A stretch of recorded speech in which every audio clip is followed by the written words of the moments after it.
Tu m'as donné ta vie, je te donne la mienne. Dans le froid de la nuit, mon cœur t'appartient. Et quand la tristesse arrive, je sais tu es là, toujours près de moi. Bon lundi, bienvenue à votre émission La Victoire de l'amour. J'espère que vous allez bien, qu'on se prépare à vivre une très, très belle journée. Aujourd'hui, j'aimerais développer avec vous un sujet qui me passionne beaucoup au niveau de l'Église, mais comment on serait capable de passer d'une Église de routine à une Église de mission. Parce que présentement, dans notre entourage, regardez autour de vous, pour beaucoup de gens, bon, on pense qu'au Québec, présentement, là je parle du Québec, je m'excuse pour les autres, mais je connais plus les chiffres du Québec, on parle d'une pratique de 3 à 5 Ça veut dire qu'il y a 95-97 des gens qui ne pratiquent pas, sont croyants, mais ne pratiquent plus. Qu'est-ce qui fait que ça l'a tellement baissé en chute libre d'une façon inimaginable? Probablement parce que à une époque, et pour beaucoup de gens, c'était une routine. Tous les dimanches ou les samedis après-midi, vers 4 heures, on disait « Bon, il faut aller à la messe. » Faut aller à la messe. Ça, c'est épouvantable. Ça, c'est comme si vous devez aller voir votre meilleur ami et vous vous dites « Bien, il faudrait bien que j'aille le voir, là. » Ça, il n'y a pas tellement d'amour et de passion là-dedans. Parce que quand on est vraiment amoureux de Jésus, on a le goût de passer du temps avec lui, d'être avec lui. C'est si on décide si on croit que Jésus est notre meilleur ami. Alors, ce qui fait que beaucoup de gens ont quitté, c'est que c'était trop une routine. Et moi, je pense qu'il faut que notre Église, que nous, parce que quand je parle d'Église, je ne parle pas juste de Rome, je parle de nous. Moi, Sylvain, vous qui m'écoutez à la maison, il faut qu'on devienne tous des missionnaires. Il ne faut pas que notre vie de croyant, pour ceux qui vont encore à l'Église, ce soit juste de dire « Bon, là, je suis allé à la messe, tout est correct. » Non. Vivre sa foi, c'est 7 jours par semaine, 24 heures par jour, dans mes attitudes, dans mes actions. Qu'est-ce que je fais qui fait que je suis différent des autres? Qu'est-ce qui fait que mon attitude vis-à-vis, je ne sais pas, moi, peu importe, ça peut être à votre travail. Est-ce que vous allez être plus tolérant? Est-ce que vous allez sourire plus? Qu'est-ce qu'il y a dans votre vie et dans la mienne qui fait que quelqu'un peut dire, lui ou elle, il y a quelque chose de différent. Il y a quelque chose de beau. On est heureux ou heureuse quand on est avec lui ou avec elle. Et la plus belle chose que quelqu'un peut vous dire un jour, mais qu'est-ce qui fait que tu souris tout le temps? Qu'est-ce qui fait que tu es quelqu'un qui ne juge pas? Et qu'on soit capable de répondre, c'est parce qu'il y a quelqu'un qui m'habite, qui est beaucoup plus grand que moi. Et cet être-là, c'est Jésus lui-même. Et si on décide de dire au Seigneur, moi, je veux être missionnaire dans mes petits gestes de vie, pas obligé de partir en mission en Afrique, là. On peut juste dans notre quotidien, dire, je vais essayer aujourd'hui, une journée à la fois, un peu comme les anonymes, les alcooliques anonymes ou autre chose, de dire 24 heures à la fois, même 1 heure à la fois, je vais essayer de vivre pleinement ce que Jésus me demande comme chrétien. Ça peut être d'exercer ma patience lorsqu'on attend dans une caisse à une pharmacie. Moi, mon plus grand défaut, je vous le dis, c'est l'impatience. Je ne suis pas patient, c'est épouvantable. Et quand, je vous raconte une anecdote là, qui m'arrive de temps en temps, quand je suis à la pharmacie ou à l'épicerie et qu'il y a quelqu'un en avant de moi qui finit plus de payer, puis que là, je deviens d'une impatience, et là, je me souviens, dans ma tête, Sylvain, si Jésus était là, il serait patient avec cette personne-là. Alors là, je rentre en moi-même et je me dis, Sylvain, calme-toi les nerfs, sois patient, tu te dis croyant, mais il faut que ça apparaisse dans ta vie. Alors, j'essaie, des fois c'est plus difficile que d'autres, là, mais j'essaie, par des petits gestes, on peut changer la perception des gens vis-à-vis des croyants. Et ce que je viens de vous dire ce matin, il y a une phrase de Bernadette Soubirous que j'aime beaucoup, et je termine avec ça. Lorsqu'elle avait eu l'apparition de la Vierge à Lourdes, elle avait dit aux gens, et j'adore cette phrase-là, et on pourrait dire ça, tout le monde qu'on rencontre, « Je ne suis pas chargé de vous le faire croire, je suis chargé de vous le dire. » Et ça, c'est tellement beau. Et la victoire de l'amour, ça peut être ça aussi. Et l'Église, ça peut être ça. Le pape pourrait même dire cette phrase de Bernadette a dit, je vous la répète et je vous laisse là-dessus, « Je ne suis pas chargé de vous le faire croire, je suis chargé de vous le dire. » Notre Père qui es aux cieux, que ton nom soit sanctifié, que ton règne vienne, que ta volonté soit faite sur la terre comme au ciel. Donne-nous aujourd'hui notre pain de ce jour. Pardonne-nous nos offenses comme nous pardonnons à ceux qui nous ont offensés. Ne nous laisse pas entrer en tentation, mais délivre-nous du mal, car c'est à toi qu'appartient le règne, la puissance et la gloire pour les siècles des siècles. Amen. La caravane de la Victoire de l'amour vous invite au sanctuaire Notre-Dame-du-Cap le samedi 17 août en compagnie du Père Michel-Marie de Paris, Monseigneur Pierre-Olivier Tremblay, Brigitte Bédard et Sylvain Charon, sous le thème « Venez à moi, vous tous qui peinez, et je vous donnerai le repos ». Conférence du Père Michel-Marie, célébration eucharistique, spectacle du Père Michel-Marie tout en chansons, dîner et souper inclus, transport en autocar de luxe au départ de plusieurs villes du Québec, à partir de seulement 149 $. Réservé au 1-877-277-4412. Pour une dernière semaine, je vous parle de ce magnifique cadeau du mois. Vous savez qu'on est toujours dans le mois de Marie, le mois le plus beau. Et ce mois-ci, c'est le chapelet de Marie consolatrice. Il est en cristal et il est orné de petites roses et il est déjà béni.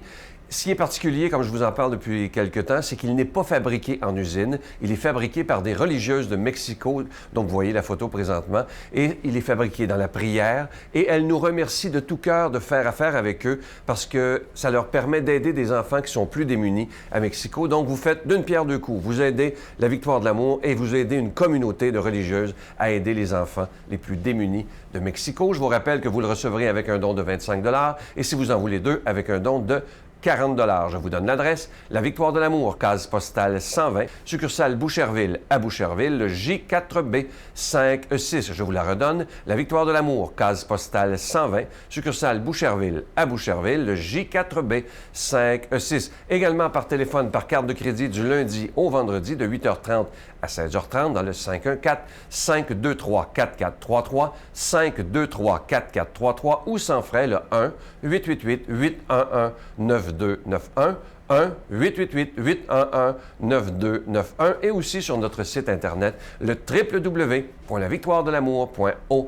Je vous rappelle qu'il est très, très sécuritaire de faire votre don sur notre site Internet parce qu'il est sécurisé. Alors, merci de tout cœur. Je vous rappelle le chapelet de Marie consolatrice en cristal orné de belles petites roses et il est déjà béni. Merci de votre don en ce mois de Marie et merci de tout cœur de votre prière.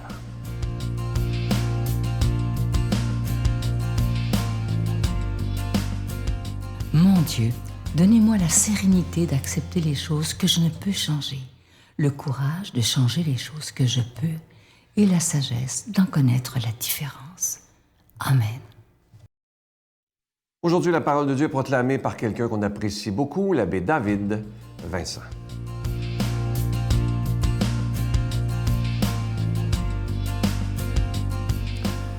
Le Seigneur soit avec toi. Bonne nouvelle de Jésus-Christ selon saint Jean. Jésus disait, « Quand viendra le défenseur que je vous enverrai d'auprès du Père, lui, l'Esprit de vérité qui procède du Père, il rendra témoignage en ma faveur. Et vous aussi, vous allez vous rendre témoignage, car vous êtes avec moi depuis le commencement. Je vous parle ainsi pour que vous ne soyez pas scandalisés. On vous exclura des assemblées. Bien plus, l'heure vient où tous ceux qui vous tueront s'imagineront qu'ils rendent un culte à Dieu. Ils feront cela parce qu'ils n'ont connu ni le Père ni moi. Eh bien, voici pourquoi je vous ai dit cela. Quand l'heure sera venue, vous vous souviendrez que je vous l'avais dit. Je ne vous l'ai pas dit dès le commencement, parce que j'étais avec vous. » Acclamons la parole de Dieu. Si je vous demandais, le Saint-Esprit, est-ce que c'est un animal, une force ou une personne? Je suis convaincu que tous ceux et celles qui ont fait le petit catéchisme quand ils étaient jeunes ont la réponse déjà. Ils vont me répondre, c'est une personne. J'ai fait l'exercice dernièrement avec un groupe de jeunes qui se préparent à la confirmation, des jeunes âgés de 10 à 15 ans. Je leur ai demandé la même chose. L'Esprit Saint, est-ce que c'est un animal, une force ou une personne? Ils m'ont tous répondu que c'est une force. Deux réponses très différentes, une personne et une force, mais pourtant les deux ont raison. Parce qu'il y a plusieurs manières de parler de l'Esprit Saint. On a plusieurs images qui nous sont données dans la Bible aussi pour nous parler de cette présence. Je ne sais pas si tu connais le jeu des portraits chinois. À travers, on pourrait dire des exemples. Si j'étais, il faut deviner le nom de la personne. Par exemple, si j'étais une ville, je serais Montréal. Si j'étais une profession, je serais portier. Si j'étais un endroit pour prier, je serais l'oratoire.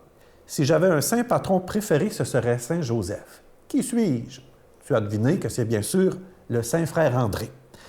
Jésus, dans l'Évangile, nous laisse le portrait chinois de l'Esprit Saint. Oui, oui. Jésus nous dit, l'Esprit Saint, s'il était un animal, il serait une colombe. Comme le jour de son baptême, ou comme une colombe, une voix descendit du ciel pour dire à Jésus, « Tu es mon Fils bien-aimé ». Comme la colombe également après le déluge qui revient auprès de Noé avec un rameau d'olivier pour lui dire, dans le fond, que la terre est proche. Si l'Esprit Saint était une partie du corps, il pourrait être nos bras, parce que c'est avec nos bras qu'on bâtit le royaume de Dieu, qu'on travaille à un monde meilleur. Il pourrait être aussi nos mains, parce que c'est avec nos mains que l'on partage. Il pourrait être aussi nos jambes, parce que c'est avec nos jambes qu'on marche devant les autres aussi. Si l'Esprit Saint était mouvement, il serait le vent qui souffle parfois doucement, le vent où Jésus dit qu'on ne sait ni d'où il vient ni où il va, mais on sait qu'il est là. Si l'Esprit Saint était un élément de la nature, il pourrait être le feu qui réchauffe, qui éclaire, qui unit, qui soude. Puis même aussi, Jésus, au moment de l'ascension, lorsqu'il retourne auprès du Père, il va dire que l'Esprit Saint, s'il était une profession, il serait comme notre avocat, notre défenseur, celui qui nous inspire les paroles à prendre, les paroles à dire pour parler en son nom.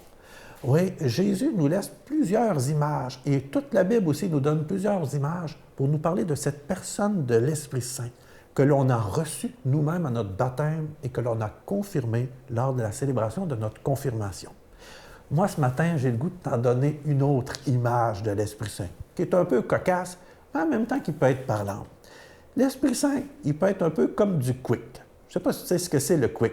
Cette poudre au chocolat qu'on met d'une tasse dans laquelle on verse de l'eau chaude puis qui nous fait un bon chocolat chaud. Pour que le chocolat chaud soit bon, il faut remuer la poudre dans l'eau chaude pour que toute l'eau prenne la bonne saveur. L'Esprit Saint qui a été déposé dans ta vie, à ton baptême, et que tu as confirmé à ta confirmation, il est déposé en toi.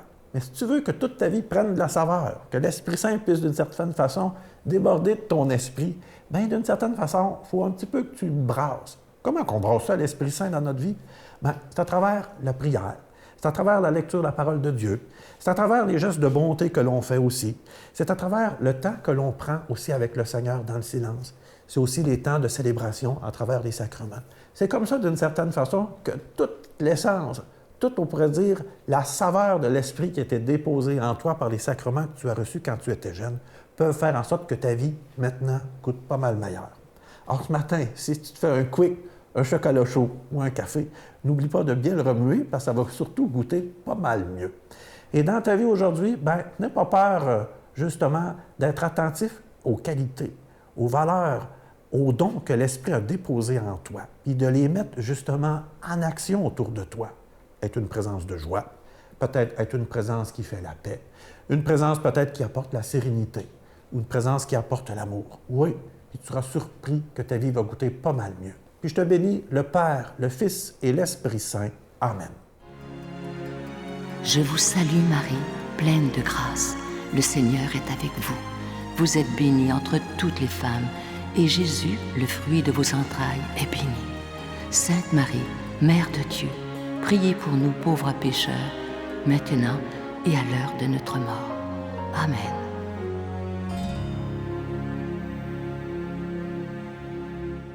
Je vous invite à réserver rapidement pour la caravane de la victoire de l'amour. Je vous rappelle le thème « Venez à moi, vous tous qui peinez, et je vous donnerai le repos ».